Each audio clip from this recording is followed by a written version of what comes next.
Hey everyone, and welcome to our first installment of the Let's Lock It Down series. My name is Kevin Wethington, and I'm a principal consultant here at ATC, and I lead our cybersecurity practice. We appreciate you all taking the time today to join us and hear a little bit more about what's going on in the cybersecurity space. By the way, we're planning to do these webinars every 2 months, and our next one will be on Thursday, September 21st at 1:30. And after today's webinar, you'll be receiving an email follow-up to register for that. But before we get any further, I wanted to introduce my esteemed colleague today, ATC's Delta Team Lead, Doug Neiheisel. Hey everyone, super happy to be here moderating today. If you have any questions as we go, please drop them in the Q&A and Kevin and I will address them at the end. And I know that a lot of you on the webinar today may not be familiar with ATC, so I just want to cover that very quickly. ATC is an independent next-gen IT consulting and professional services firm. We focus in 4 core areas: voice, network, cloud, and cybersecurity. We're provider neutral and solution agnostic. We have a marketplace of over 400 plus technology service providers. So what we're able to do through our Delta process is get to understand your business, get to understand the technology and services that are in place and the pain points that you're having with those services, and then go into our marketplace and tap into the 400 plus providers and evaluate them with you apples to apples, ultimately to find you the perfect fit. And then we help you, as far as the professional services side goes, with the implementation of those technologies and service. And then we also add an extra layer of support at the end, our ATC super support team. Great, thanks, Doug. This IT landscape slide, we really just throw this up here as a visual. We realize it's difficult to read. It's really about visually depicting all of the complexity that is in the emerging technology roadmap. And of course, cybersecurity is a big part of that. This, in fact, is just the cybersecurity wedge out of that pie that we just saw in the IT landscape, with my favorite cybersecurity quote as well: "Success is stumbling from failure to failure with no loss of enthusiasm." Attributed to Sir Winston Churchill. I'm sure he did not have cybersecurity in mind, but it works out perfectly for us. Kevin, why don't you tell the audience a little bit more about what we're going to be covering here today? Yes, thanks, Doug. So recently, Verizon released their 2023 version of the Data Breach and Investigations Report, so DBIR for short. Where did all this data come from? So the data in the report consists of over 16,000 incidents and 5,000 breaches, and that was from 2021 November through October of 2022. So a lot of breaches in that time frame. I want to take just a minute here and make sure we explain and understand the difference between incidents and breaches. An incident is basically any security event that gets logged, while a breach is a confirmed disclosure of data. So breach will be a subset of the incidents. This data that Verizon releases in the report comes from multiple sources, including their own Threat Research Advisory Center. And today, the reason we're here, we would just like to highlight some key takeaways from the report and then cover any questions you might have. Yeah, and this report was about 90 pages long. I know when I first opened it that I was wondering how I'm going to make time to read through this whole thing. So that's really the goal for today, is to give you a 30-minute summary on what we found as key takeaways in this report. So before we dive in, is there anything that the audience needs to know about how this report is actually structured? Yeah, indeed. Good point, Doug. So in the DBIR, the way they slice this data, the first way is through these 4 core categories of an incident. So there's the actor. This would be the who. Examples of the actor might be the external bad guy, or it could be your internal employee who lost her laptop. Then secondly is the action. That would be the how of the incident. Examples there could be malware, could be social engineering, It could be good old fashioned hacking. Thirdly is the asset. So that's going to be the where. Examples of that would be like on the server, on the user's device, on your laptop, or it could be on your mobile phone, and of course on the network. And then last but not least is the attribute. This is the what. So examples of that in confidentiality bucket would be like personal data, medical data, system data. So the attribute is more around that data type. Let's dive a little bit deeper into these 4 categories of an incident. You mentioned actors being people, both external and internal. How do they play into this report? Yeah, so actors, as a reminder, are the who. Some examples, again, could be that external bad guy, which is what we typically think of, or it could be an internal employee who lost their laptop. The most common motivating factor for these actors was financial at about 95% of the time. External actors were responsible for 8 out of 10 almost breaches. So when we say breaches, this is where data was confirmed disclosed. Those external actors are primarily responsible for that, meaning you have less than 20% of these happening internally, which is a good sign and what we would expect. There are several different varieties of external actors, from end users all the way up to nation states. However, the highest variety of external actor was actually organized crime at about 70%. And with that 70% of organized crime, is that surprising to you? Does that seem low or is that high? Yeah, I was really surprised actually by that one. When I think of organized crime, I think of the 50s and the 60s and Al Capone, but apparently these guys are still active.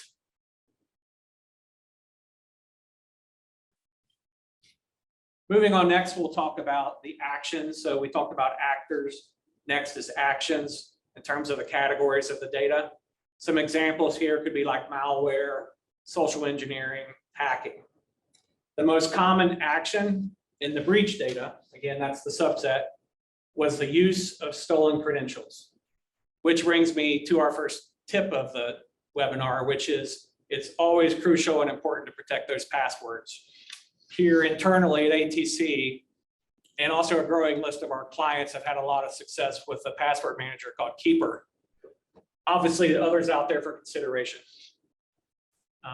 In the incidents, denial of service attacks were the most common, and the most commonly targeted were web applications. And then, of course, ransomware and phishing, which we're all familiar with, also remained at the top of the list of actions. Yeah, weak passwords, reused passwords. It seems like a pretty easy issue to solve with like a password manager, or even like single sign-on SSO, but not all websites, not all applications have SSO capabilities. Like, I know I couldn't live without a password manager at this point. We've been using them for a few years here at ATC. It seems like I'm more efficient now that I have one. I don't know any of those passwords, but with like the Chrome extensions and the application on your laptop, it makes it incredibly easy to sign in, and that password be 16 plus characters in length, and have that one master password. So big fan of password managers. But with the ransomware and the phishing that you talked to here on the last bullet, organizations may want to look at something more like an MDR, EDR, SOC as a service offerings, and then maybe phishing awareness training for end users. Yeah, absolutely. All those great points. One of the other things I'll add about password managers is, as you look over time, the complexity requirements of passwords has continued to increase dramatically. Sometimes it's hard to come up with a complex password of 14 characters, and the password manager takes care of that for you. Yeah, and it'll show you those reports of how many are being reused, how many need to be refreshed because you've had that password for too long. And then there's even PAM solutions out there to add to the password manager piece as well. Yeah, we could geek out on password managers, but we'll keep moving. So the third and fourth assets here, or excuse me, categories here, assets and attributes, not a whole lot to cover.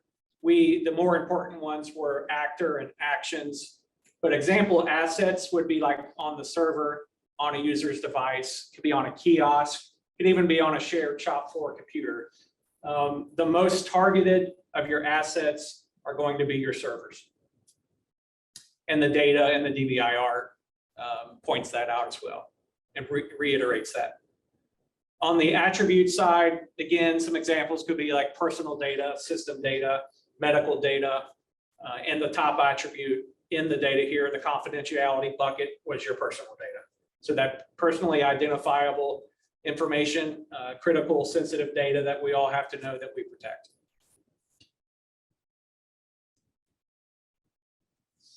All right, now we're going to shift a little bit away from those four categories, the actor, the action, the asset, and the attribute, to a little different way that the DVIR slices this same set of incident data. And that's in what they call a pattern. And there's 8 of those. So there's the basic web app attack, denial of service, lost and stolen assets, miscellaneous errors, privilege misuse, social engineering, system intrusion, and then that 8th bucket is for everything else. So today, we're going to cover a few of the most common ones in more detail. So first, we're going to cover the social engineering pattern. Everyone's probably heard of social engineering.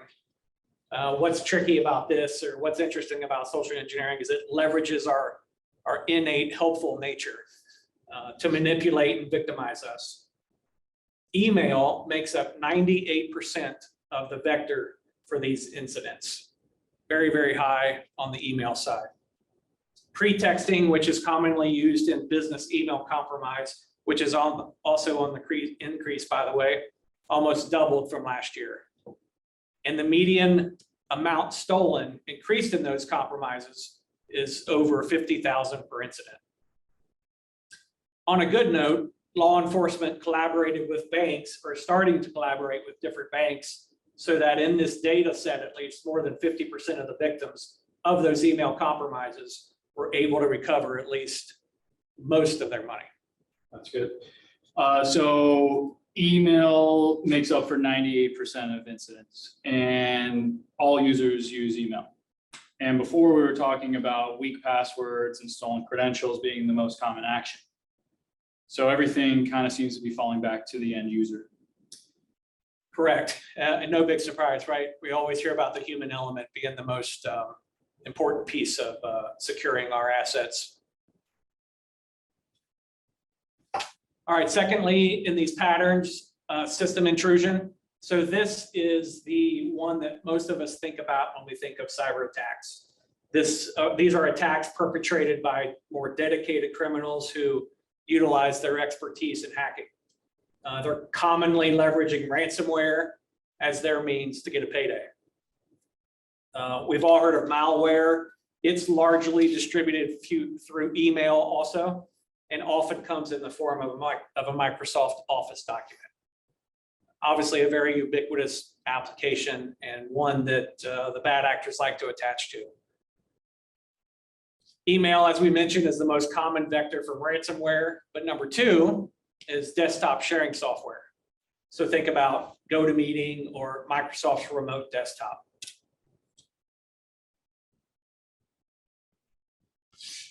Thirdly, the miscellaneous errors pattern. So misdelivery, misconfiguration, and publishing errors continue to be the headliners here. Errors that lead to breaches, so where data is confirmed lost, most often committed by system admins and developers. Wait a minute. Isn't AI supposed to replace all those guys anyway? Just kidding, just kidding. Misdelivery, so sending something to the wrong recipient, accounts for almost half of the breach-related errors in the data set. This brings us to our second tip today, and I think a lot of you are going to love this one. Sarcastically, I say that, but turning off autocomplete for new emails in Outlook or whatever your email client might be. Leaving that feature enabled greatly increases the chance to send a misdelivered email. Yeah, so while that might be a convenient feature to have, sometimes cybersecurity and convenience don't always go hand in hand. Unfortunately, that's true. Lost and stolen assets pattern. So this is our fourth and final pattern we'll talk about. The ability to store large amounts of data on increasingly smaller portable devices is driving this to be more frequent. Devices and media are more likely to be lost by your internal actors, your employees, than stolen by external ones. So it's always a good effort to make there on training employees around loss prevention. Would be a better chance of reducing that. And while mobile phones are lost or stolen more often than laptops, that trend is shifting, as you can see from the graph there on the right. Looks like they're going more after laptops, obviously probably more sensitive data likely to be on those than the mobile devices. Our third tip today, don't leave your devices unattended and use something like AirTag to put in your laptop bag in case it does go missing. Yeah, and I just want to call out that it seems like this one also comes back to the end user. Like most employees have multiple devices. I think it's best probably for organizations to come up with a process and a strategy around how they're going to handle these incidents when they come up. So something like an MDM solution so that you can wipe devices if they were to get stolen, be able to wipe them remotely. Exactly. Going to make a quick shift here into something away from these categories and patterns. This was called out by the DBIR and happens to be an area that I like to watch closely around secure software development. You may remember the SolarWinds vulnerability of 2020. And then, of course, in late 2021, the Log4j vulnerability. So Log4j is a very common logging software used around the world, very ubiquitous, which is why the vulnerability was so far-reaching. The big takeaway from this today out of the DBIR is that these two vulnerabilities have really accelerated the conversation around secure software development and secure supply chain. So when we develop an application in-house, how do we make sure it's secure? And then probably even more important for most organizations is if we procure software externally, how do we know that it or the components within it aren't open to existing vulnerabilities? So there's a lot of work going on in this space. Our final tip for the day is around that. Patching is the real key here, making sure that your systems are patched and your applications are patched, and doing that as soon as possible. Here's a prime example, Log4j activity. The scanning happened within 30 days of its identification. And the median time to patch for most organizations is still at 49 days. You can see the problem there.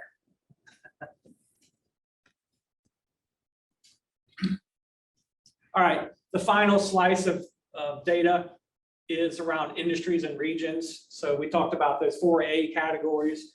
We talked about the patterns. And now we're going to look at industries and regions. Not a whole lot here.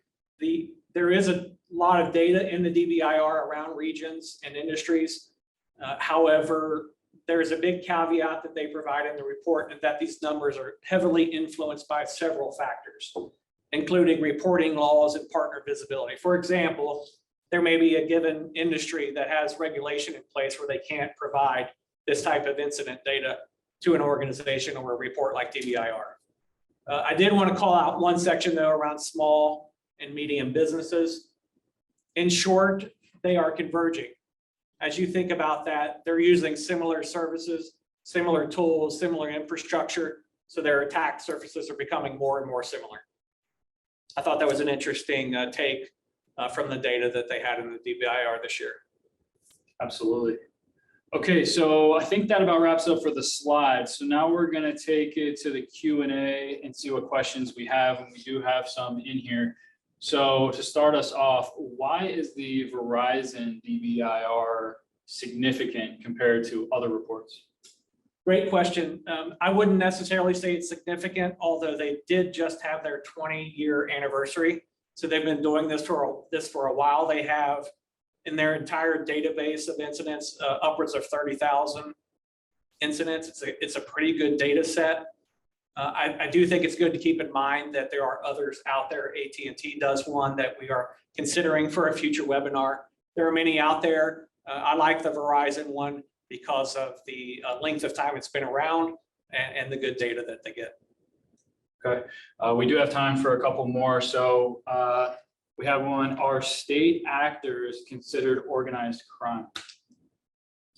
I would put state actors more under nation states or government motivated type of attack vectors or actions versus the organized crime. I think organized crime, at least in my opinion, or the way I understood it from the DBIR, is more of those criminal organizations that are primarily financially motivated and not necessarily politically.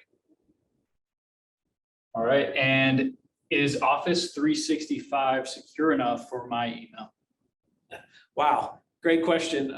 Obviously, Office 365 has become quite ubiquitous as more employees have gone remote. The short answer is probably not. There are a lot of details there around the licensing level that you have in place. Microsoft, I will say, has come up in continuing to come up and invest in cybersecurity. So I would say part of it is TBD, but there are also great products out there right now that you can layer on top of Office 365 for additional email security, whether it be an email gateway or a software like a Cloudflare or Proofpoint. Mimecast, exactly, that provides some additional filtering to keep the phishing down. We do have customers that still see quite a bit of phishing through the basic and even the advanced Office 365 security. Okay, what can we do to reduce the chance of being phished? Yeah, another common question. Again, I think what we just talked about, making sure that you have the tools in place, especially if you're in an industry or a vertical that happens to be getting, or just your particular organization happens to be getting hit more often than your peers for whatever reason, you might consider those additional tools. However, I think training and awareness is huge with phishing and really cybersecurity in general. Your end users, as we talked about before, are your first line of defense, and making sure they understand how these things work is critical.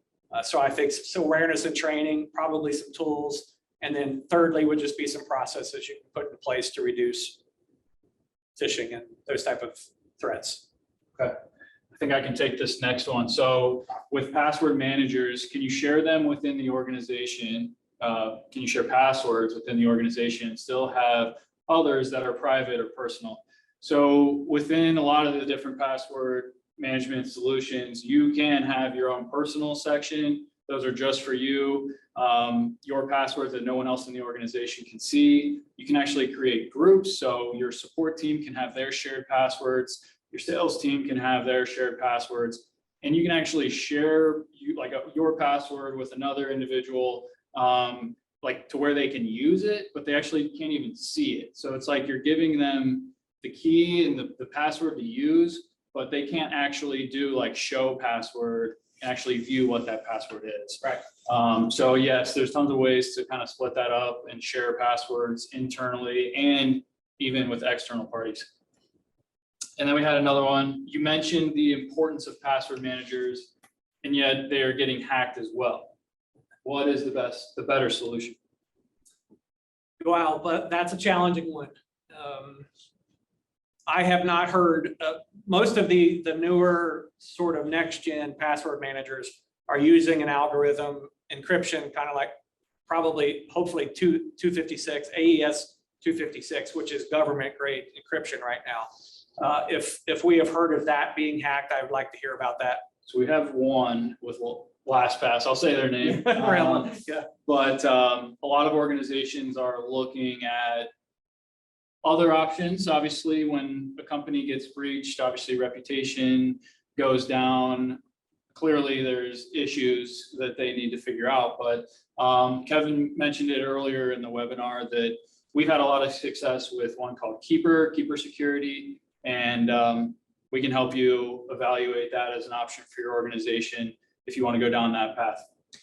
I would just add, clarify there that there's two pieces to that. There's the client, the software like LastPass or Keeper, and then there's the organization behind those software applications and how they may, where the breaches may occur. And from that perspective, you want to make sure that they have a SOC 2 report in place, that their controls have been tested, that the organization is protected and secure as much as their software is. So there's two pieces to it there. Makes sense. Last question. I know we're running out of time here. It wasn't mentioned today, but how does my IT team keep up with all the SIM logs? Another great question, and one we hear often. My personal opinion, which may be a little bit aggressive, is that most organizations, and I've worked in the enterprise space, are moving away from in-house monitoring and detection. Some of the largest organizations that may have cybersecurity teams the size of your IT team are even looking at outsourcing this because it's not their core competency, and they want to rely on someone who is used to managing and detecting, reducing false positives, all those things that we struggle with internally. So my opinion would be, don't try. Look at partners that are doing that as their core capability and shift your funding to the best you can towards that, is my personal opinion. Awesome. Well, that about wraps us up for today. Thanks again for everyone for attending. You will be getting a follow-up email shortly after the webinar so that you can register for the next one. There's also going to be a short survey in there, and we'd love to hear from you on your ideas for future webinars. And finally, feel free to reach out, set up an appointment with us if you want to dive deeper into your cybersecurity program. Thank you. Have a great day. Let's lock it down. Thanks, everyone.